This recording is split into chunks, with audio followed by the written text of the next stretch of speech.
Halo teman-teman, salam sehat selalu untuk kita semua, salam sejahtera, semoga Anda baik-baik saja dimanapun Anda berada bersama dengan keluarga Anda.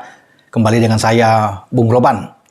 Dan kembali saya harus berbicara tentang persiapan pertandingan yang akan berlangsung pada besok hari. Ini pertandingan krusial di Stadion Gelora B.J. Habibie, ya, di Parepare, di mana Juku Eja PSM Makassar akan bertarung dengan Bayangkara.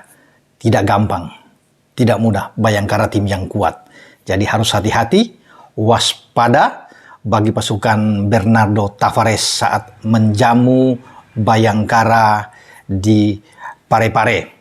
Nah, saya dengar ya seluruh tiket sudah diborong habis. Ini ludes ya di Stadion Gelora B.J. Habibie. Penonton-penonton di seluruh ya di Makassar, Parepare dan kota-kota lainnya yang ada di sana ya di Sulawesi Selatan ini berbondong-bondong datang untuk mendukung tim Juku Eja karena ini pertandingan yang krusial, harus menang. 3 poin seakan-akan menjadi sudah pasti harga mati. Karena bagi saya kalau mereka menang melawan Bayangkara, gelar juara sudah di tangan. Bukan lagi dekat. Orang akan bilang, kau belum Bung Roni, masih ada pertandingan. Ya, bagi PSM yang sudah dekat. Enggak. Karena hitung-hitungan saya, begini. Bagi Persib itu, ya, kalau mereka bisa memenangkan seluruh pertandingan cuma 71 poin. Ya. PSM lawan Bayangkara, 66 poin sekarang jadi tambah 3, 69 poin. Dua poin lagi itu gampang. Karena hitung-hitungannya cukup 2 kali menang bagi PSM kan mereka juara. Ya, tapi buat saya dengan menang melawan Bayangkara ini jauh lebih tenang, lebih aman, percaya diri mereka tumbuh ya. Dengan 2 laga tandang mereka ke Madura dan juga ke PSIS itu nggak perlu menang aja. Menang syukur udah pasti. Ya, tapi mereka imbang dan imbang. 2 poin saja sudah pasti menang karena dengan nilai sama 71-71 udah pasti gelar juara di tangan PSM. Mereka menang secara head to head. Ya, karena menang 2 kali melawan Persib dan kemudian mereka unggul dalam selisih gol yang sangat jauh ya dengan selisih plus 32 gol itu sulit untuk bisa mengejar mereka. Nah, sekarang kita lihat Persija. Persija sekarang naik di posisi kedua untuk sementara sambil menunggu pertandingan antara Persib nanti akan dimainkan hari Senin kan melawan Dewata. Persija itu sudah menang melawan PSIS lewat gol Rico Simanjuntak. Ya, 1-0. Dan mereka naik ke posisi kedua sementara dengan 54 poin. Bagi Persija pun sulit karena poin maksimal untuk mereka sampai habis pertandingan kalau menang semua sapu bersih itu cuma 69 poin. Jadi itu maka saya bilang PSM itu sudah juara sebenarnya. Tinggal mereka saja untuk bisa menjaga konsistensi ini. Udah pasti di tangan. Ya, orang bisa mengatakan itu 99,9%. Ya benar juga. Kalau saya sudah bahkan terlalu percaya diri. Asal menang melawan Bayangkara ini kan kuncinya. Makanya saya tidak heran kalau seluruh penonton ya yang ada di Makassar dan sekitarnya itu, apalagi yang pasti di Parepare sudah pasti akan datang. Itu memberikan support habis terhadap William Pluim dan kawan-kawan dan mereka menang, ini aman. Sangat aman dan ketika menang akan memukul secara mental psikologis terhadap Persib Bandung. Ya akan masih main hari Senin. Karena mereka sudah berharap bahwa ini tidak mungkin lagi. Itu kan saya bilang kemarin-kemarin ini hanya menunggu keajaiban untuk bisa mengejar PSM. Nah, disinilah kunci. Mereka bertarung dengan tim yang lagi bagus, seperti Bayangkara. Itu saya bilang tadi, tidak mudah. Karena Bayangkara ini ada 6 kemenangan terakhir, mereka itu menang secara beruntun.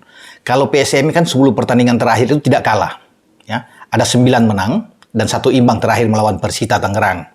0-0. Tapi Bayangkara ini menyapu bersih 6 pertandingan terakhir. Sejak mereka kalah pada 11 Februari yang lalu dari Persita Tangerang dengan 1-0 main di Indomilk Arena, mereka tidak kalah kesininya. Ada 18 poin yang diraih oleh Bayangkara, ya, oleh Dendi Sulistiawan dan kawan-kawan. Nah, ini harus menjadi perhatian bagi Bernardo Tavares dan pasukannya. Lawan yang mereka kalahkan itu tidak sembarang, semua lawan-lawan kuat. Ya, kalau kita bisa lihat 6 kemenangan ya dalam catatan saya yang diraih oleh Bayangkara itu mereka itu mengalahkan Persija 1-0, mengalahkan Madura United 4-0 Madura United yang mengalahkan PSM ya, di Maguwo Harjo waktu sistem bubble waktu itu dengan 1-0, dan mereka mengalahkan Borneo itu dengan 3-1 di saat bermain di markas Borneo. Tidak mudah mengalahkan Borneo ketika bermain di Borneo. Mereka menang 3-1 Bayangkara. Kemudian mereka menang lawan PSIS yang nantinya akan menjadi lawan bagi PSM saat tandang. Mereka menang dengan 3-2. Kemudian mereka menang juga di saat tandang di markas PSS Sleman. Mereka bisa menang dengan 1-0 sebelum balik di kandang, dan terakhir pekan kemarin itu tanggal 11 kalau nggak salah ya, mereka menang melawan Bali United dengan 3-1. Jadi semua tim-tim kuat nih. Persija, ada Madura, ada Borneo, ada PSS Semarang, ada Sleman, dan Bali United juara bertahan. Mereka menang dengan 3-1. Nah, ini harus menjadi warning ya. Hati-hati. Jangan terlalu percaya diri bagi PSM ketika masuk lapangan. Percaya diri berlebihan akan berbahaya. Ya, kalau mereka bermain dengan menikmati aja permainan, saya pikir mereka bisa menang. Karena ini Parepare markas mereka. Ini rumah mereka yang belum ternoda. Siapapun tidak bisa memenangkan kalau datang ke Gelora B.J. Habibie. Ini yang harus mereka pertahankan. Nah, ini pasti rasa percaya diri ada di sini. Apalagi dukungan kuat dari seluruh supporter yang memadati Stadion Gelora B.J. Habibie. Ini modal bagus ya buat William Pluim dan kawan-kawan. Memang dalam pertandingan ini mereka akan kehilangan salah satu pilar kuat di jantung pertahanan, Yuran Fernandes yang dapat kartu merah kemarin, yang bisa diperdebatkan kartu merah yang sebenarnya tidak perlu dilakukan oleh wasit Jenny saat itu, karena dalam tayang ulang beberapa yang saya putar berulang kali itu tidak mungkin dapat kartu merah ya. Kartu kuning pun tidak mungkin. Kalau dinilai dari hasil protes bisa kartu kuning, tapi kenapa Yuran bisa melakukan protes? Karena justru dia mengambil bola, kena bola dulu dan kakinya terinjak oleh Rizky Dwi Septiawan. Itu yang membuat dia geram dan bangkit untuk memprotes saat ada kartu kuning. Sebenarnya kalau diulang-ulang diputar, ini suatu hal yang tidak bisa diterima kalau dia mendapat kartu merah. Makanya Bernardo Tavares kan marah-marah dengan keputusan ini. Seakan-akan dirugikan. Karena ini pilar utama. Di saat mereka balik ke kandang, kehilangan Yuran Fernandes. Tapi bagi Bernardo Tavares tidak ada rasa takut. Nyalinya oke. Berani. Ya. Dan itu sudah dibuktikan ketika mengalahkan Persikabo. Tanpa juga Yuran dan Erwin Gutawa. Dia menarik seorang Akbar Tanjung di belakang. Ya, untuk bermain dengan Safrudin Tahar ya, dan Agung Manan. Ini jadi kuat. Nah, ketika Yuran tidak ada nanti melawan Bayangkara, itu pasti Akbar ya menjadi opsi pertama yang akan ditarik ke belakang juga. Bukan tidak mungkin. Memang masih ada Safrudin Tahar yang akan bermain dengan Agung Manan. Ya, ada Erwin Gutawa juga bisa dimainkan. Tinggal pilihan ini tergantung dari Tavares melihat bagaimana. Apakah Erwin, Agung, dan juga Tahar akan bermain 3 di belakang, ya. Kemudian Akbar ini dorong sebagai gelandang bertahan, sebagai jangkar di sini, ya.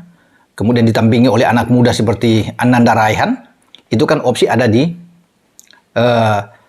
Tavares, karena dia punya banyak cara. Ada Apang dia bisa bermain, Apang, Akbar atau Ananda Raihan, ya. Tinggal dia memilih. Dengan dua tentunya yang di kiri kanan adalah Sayuri bersaudara, Yakob dan Yance. Dia masih punya pilihan satu, Kenso Nambu. Karena ini bermain di kandang butuh menang, dia perlu gelandang serang yang untuk bisa mensuplai bola ke depan dan juga bisa mencetak gol. Kenso ya punya naluri besar dalam hal mencetak gol. Dia bisa berada bahu-membahu dengan William Pluim untuk membantu Everton Nascimento yang ada di depan, yang pasti akan dimainkan lebih awal mungkin oleh Tavares. Meski juga mereka punya anak muda seperti Ramadan Sananta yang disiapkan untuk dimainkan sebagai pemain di babak kedua, ya, datang dari bench sebagai super sub, ya. Ya, ini yang dibutuhkan oleh PSM. Ya. Jadi opsi sebenarnya banyak. Karena ini bermain di kandang, karena mereka butuh harus menang. Sehingga harus ada pemain-pemain yang lebih kuat dalam hal menyerang. Kenso mungkin salah satu pilihan. Ya, dengan dua yang lebih bertahan bisa aja dimainkan oleh Akbar Tanjung dan Ananda Raihan, atau Akbar dengan Apang. Tinggal dipilih. Mereka masih punya juga satu opsi lain. Di babak kedua bisa dimainkan Rashid Bakri yang ada di sana. Di garis depan juga selain ada Ramadan Sananta, Donald Biza yang akan bisa ditaruh di sana. Nah, kunci kekuatan bagi PSM kan itu dari dua flank. Dengan kecepatan yang luar biasa yang ditampilkan oleh Yakob dan Jance. Dua pemain yang dipanggil oleh Sintayong untuk bermain di tim nasional nanti di FIFA Matchday menghadapi Burundi tanggal 25 dan 28 Maret yang akan datang. Ini Sayuri bersaudara. Di samping mereka punya Zaki Ashraf, pemain muda di U20 dan juga dipanggil bersama dengan Ramadan Sananta. Jadi sebenarnya opsi bagi Tavares banyak. Dan kita akan lihat ini pertarungan melawan Bayangkara yang saya bilang tim yang sangat kuat, yang tidak kalah dalam 6 pertandingan terakhir. Mereka punya 4 pemain pilar asing yang sangat bagus. Ya, di sini kalau saya lihat ada Alex Martins di garis depan, ada Matthias Mir sebagai gelandang bertahan yang kuat. Kemudian di belakang ada Anderson Siles, ini juga pemain yang sangat baik yang bisa dipakai, dan Adam Nayem.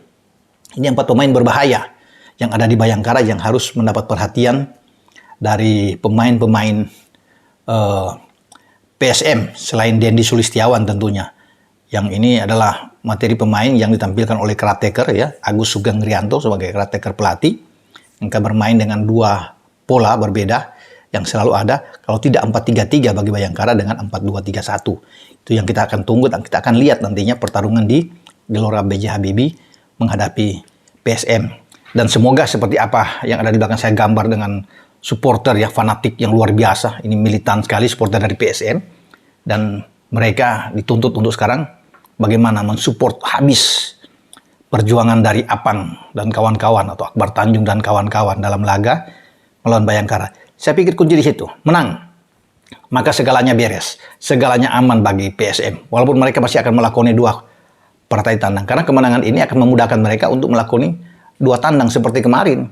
Ketika ada 2 tandang mereka melawan Persikabo dan Persita, kan mereka bawa pulang 4 poin. Tidak kalah. Ini luar biasa. Nah, ketika mereka menang lawan Bayangkara dengan 3 poin nantinya, itu mereka pergi itu dengan tenang, dengan lebih santai, lebih enjoy. Untuk hanya cukup imbang 2 kali, juara, sambil menunggu pertandingan terakhir untuk pesta di kandang.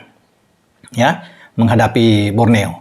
Tapi segala kemungkinan itu sudah langsung bisa mereka rayakan ketika menang melawan Bayangkara. Dan kemudian pada hari Senin ketika Persib imbang lagi, ya udah pasti juara sudah di tangan. Apalagi kalau Persib kalah misalnya melawan Dewa. Karena itu bukan tidak mungkin, karena Persib Kediri juga bisa mengalahkan Persib Bandung dengan 2-0 di kandang Persib. Jadi kalau Persib kehilangan angka ya sudah selesai. Ya, mereka tidak perlu lagi untuk bisa menunggu 2 pertandingan tandang melawan Madura dan PSIS. Oke, sampai di sini kita tunggu laga seru yang akan dimainkan di Gelora B.J. Habibie di kota Parepare. Ewako, PSM Makassar. Ewako, Juku Eja. Dengan Bung Ropan. Ciao.